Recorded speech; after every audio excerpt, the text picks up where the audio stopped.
और ये practical aspect है how to develop self confidence, आत्मविश्वास। आत्मविश्वास से बड़ा व्यक्ति का कोई मित्र नहीं होता। आत्मविश्वास छाया मित्र होता है और आत्मबल से बड़ी कोई शक्ति नहीं होती। आत्मबल की शक्ति के सामने एक सेना की शक्ति भी कुछ नहीं होती। यानी कि एक व्यक्ति के अंदर एक सेना के समतुल्य शक्ति है और उसका विश्वास सबसे बड़ा मित्र है। उसको किसी चीज की जरूरत नहीं है। ब्रह्मांड का एक सूक्ष्म रूप होता है उस व्यक्ति के व्यक्तित्व में।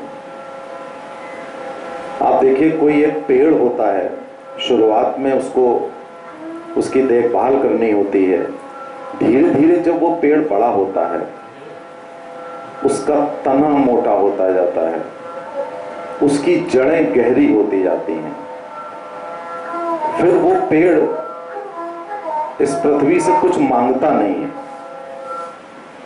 वो अपने आप में सक्षम होता है और इतना ज्यादा सक्षम होता है कि बड़े से बड़ी आंधी और तूफान तक का सामना कर लेता है। ना किसी को पानी देना है, कुछ भी नहीं करना है। यानी कि वो इतना सक्षम होता है कि बगैर दुनिया से कुछ लिए सिर्फ दुनिया को देता रहता है। जब हमारे अंदर आत्मबल और आत्मविश्वास आ जाता है तो हमारी स्थिति भी कुछ इस तरह हो जाती है कि हम लेते बहुत थोड़ा हैं या ना के बराबर लेते हैं, लेकिन हम देने के लायक बहुत ज्यादा बन जाते हैं। अक्सर हम लोग गुरुओं की बात सुनते हैं, चिंतन मनन करते हैं, लेकिन एक सूत्र नहीं पता लगा पाते कि यह शक्ति कैसे विकसित की जाए और यह विश्वास कैसे लाया जाए। किस तरह एक अपने ही मित्र को अपने बगल में रखकर चला जाए, किस तरह एक सेना को अपने पीछे लेकर चला जाए। इसको विकसित करने के लिए कुछ उपाय होते हैं, लेकिन उपायों के पहले एक शर्त होती है और वो शर्त होती है हृदय में जिज्ञासा और आंखों में प्यास। एक प्यासा ही तालाब को खोज पाता है। अगर किसी के मन में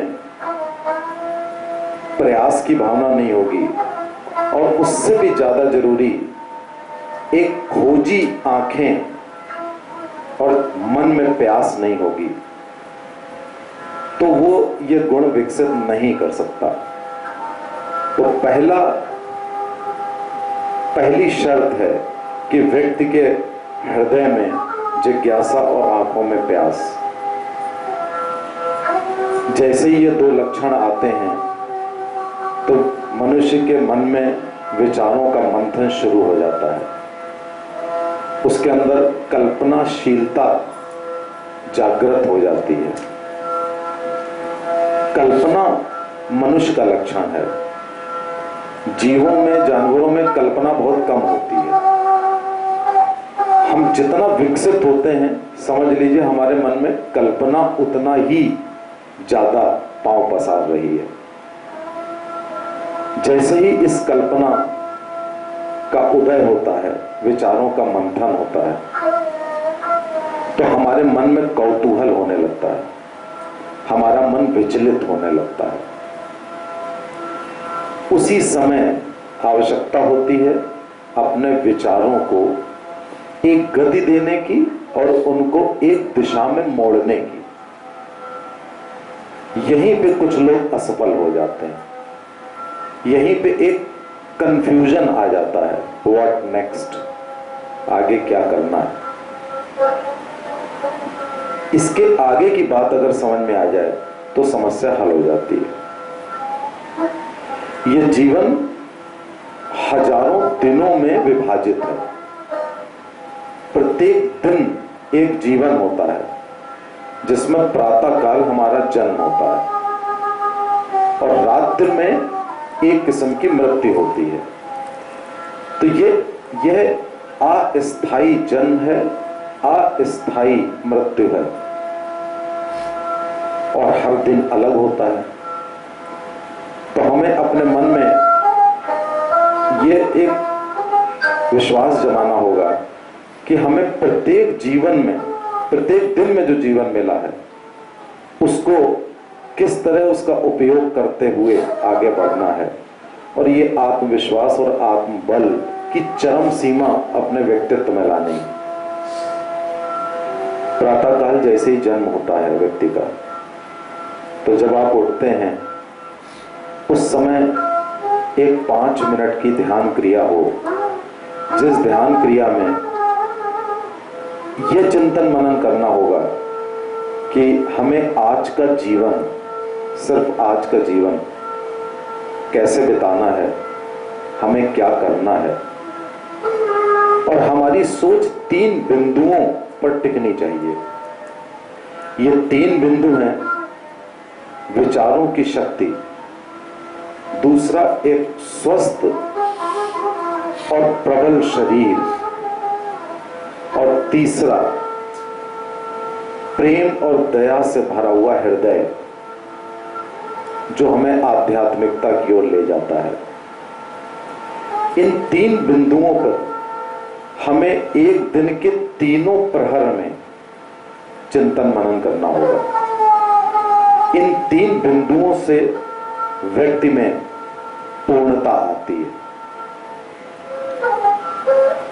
शरीर को अगर प्रबल कर लिया तो इस दुनिया में हम एक स्वच्छ आत्मा का विकास कर लेते हैं। क्यों? क्योंकि एक स्वस्थ शरीर में स्वस्थ आत्मा का निवास होता है।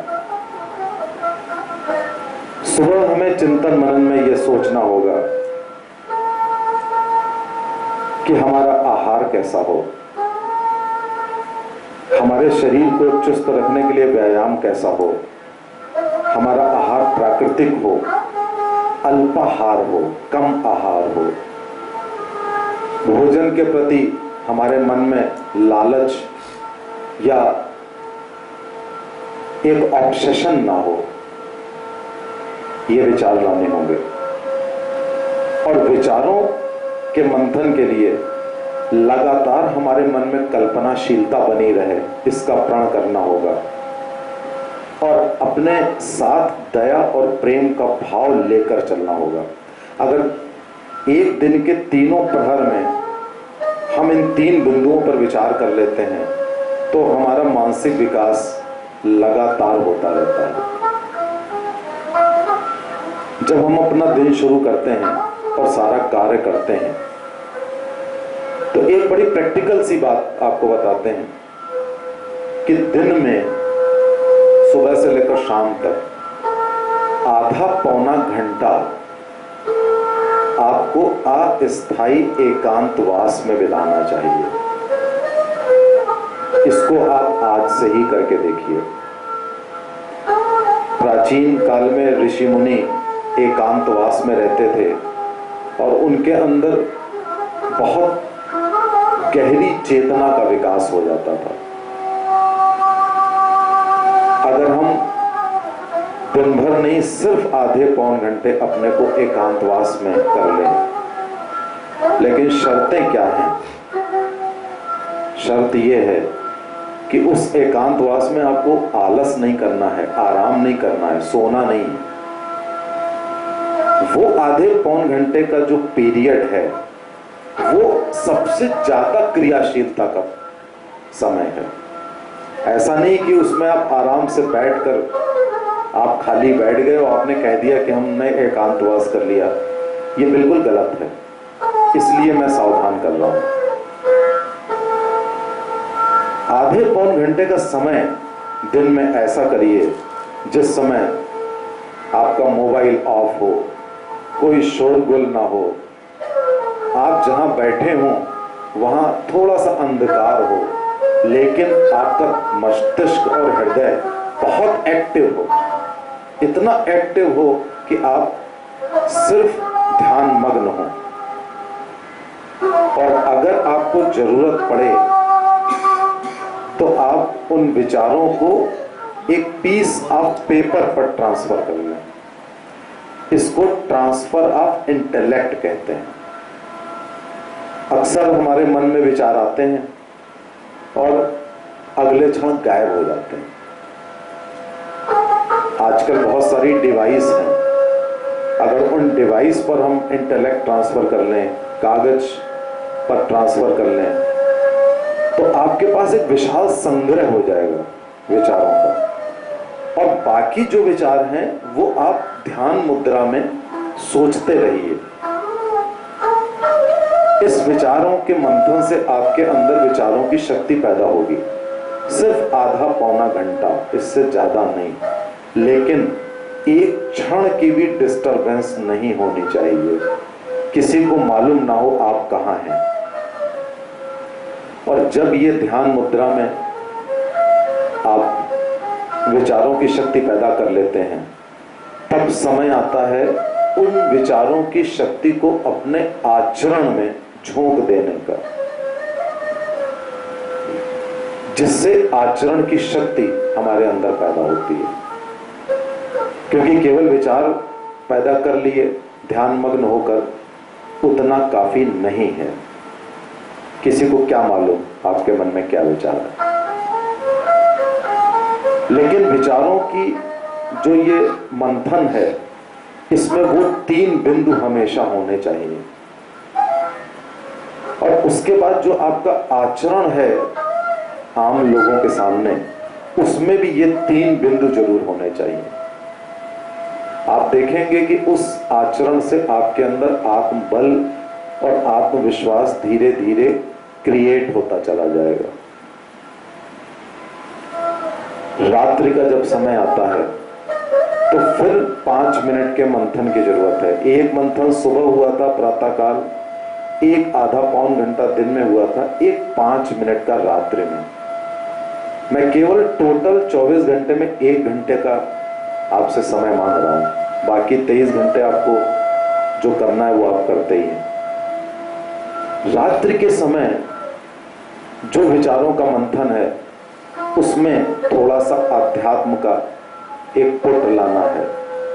वो यह कि आज हमने जो किया वो सारी बातें उचित थी कि नहीं।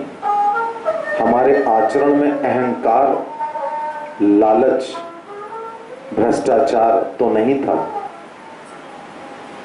हमने किसी का दिल तो नहीं दुखाया। अगर हमने किसी को दुख पहुंचाया तो हमें उससे क्षमा मांगनी है। हमने ये गलत किया। ये ज्ञान बोध, ये समय होता है रात्रि का ज्ञान बोध का। ये ज्ञान बोध अगर रात्रि में हम ले आए और अपनी आत्मा की शुद्धि कर ली, तो यकीन मानिए बड़ी अच्छी नींद आती है। फिर नींद की समस्या नहीं हो सकती। क्यों? क्योंकि ज्ञान बोध से आपने आत्मा की शुद्धि कर ली। आपने ये निश्चित कर लिया कि मैंने ये गलत किया था, इसका सुधार मुझे कल करना है। ऐसी भावना लेकर जब आप सोते हैं तो रात्रि में आपके दिमाग में कुछ केमिकल्स निकलते हैं। ये मैं आपको साइंटिफिक और मेडिकल बात बता रहा हूं। आप जैसी भावना लेकर के दिन भर की रात में सोते हैं, तो रात्र में जो आपका ब्रेन होता है वो डेड नहीं होता है, वो एक्टिव होता है। उस ब्रेन में केमिकल्स फ्लो करते हैं। अगर आपने अच्छी भावनाएं ले ली तो अच्छे केमिकल्स फ्लो करते हैं, और वो आपके दिमाग में एक शक्ति पैदा करते हैं। वो इतनी अच्छी शक्ति पैदा करते हैं कि जब आप प्रातःकाल आप उठते हैं तो आपके अंदर एक नई स्फूर्ति और नया उत्साह आता है।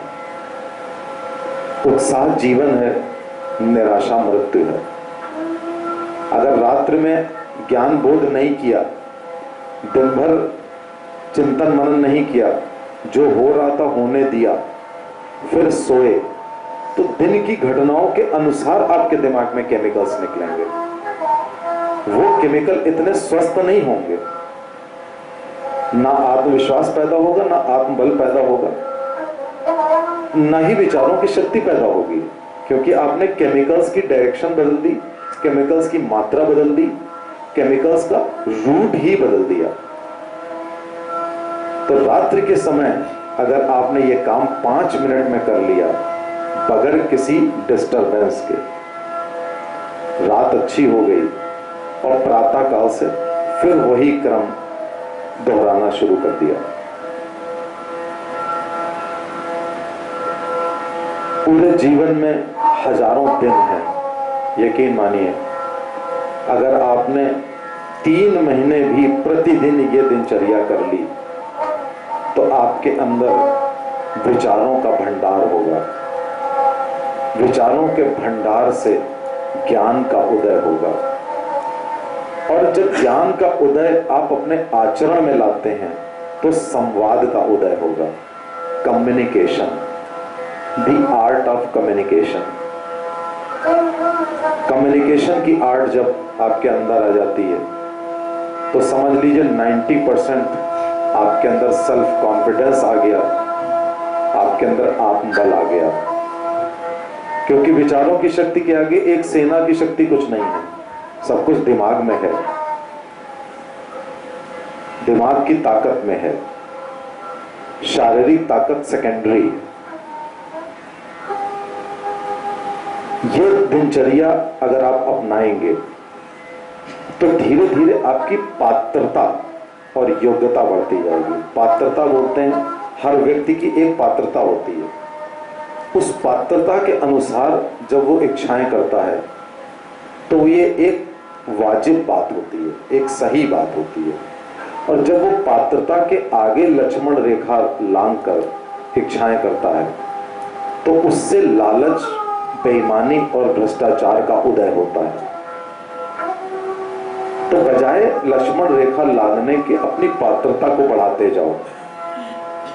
जब भी आप पात्रता को बढ़ाते हैं और जो अपना उद्देश्य उस जगह पर पहुंचते हैं तो अचानक आपकी सीमाएं बढ़ने लगती हैं। जैसे उद्देश्य के पास पहुंचते हैं तो सीमाएं स्ट्रेच हो जाती हैं। वहां पर आप पहुंचते हैं तो सोचते हैं कि ये उद्देश्य तो बहुत छोटा था, आपकी सीमाएं स्ट्रेच हो गई तो आपको दूसरी सीमा देखने लगती है। वहां पहुंचते हैं वो स्ट्रेच हो जाती है। इस तरह आपके मस्तिष्क में एक्सट्रीम सेल्फ कॉन्फिडेंस पैदा होता जाता है, एक्सट्रीम सेल्फ पावर और सेल्फ एस्टीम पैदा होने लगती है, और आप अपने आप में एक जीती जागती सेना का रूप धारण कर लेते हैं। फिर आपको किसी चीज की जरूरत नहीं होती, आप सक्षम होते हैं, अपना जीवन चरितार्थ करते हैं और अपने साथ एक मिनिएचर ब्रह्मांड लेके चलते हैं। तो माय डियर फ्रेंड्स, आज ही से क्यों नहीं इस पे काम शुरू हो जाए और ये रिजल्ट्स हमें मात्र 3 महीनों में मिल सकते हैं। हम बहुत सेल्फ कॉन्फिडेंट और सेल्फ सफिशिएंट हो सकते हैं। Practice it now. Thank you.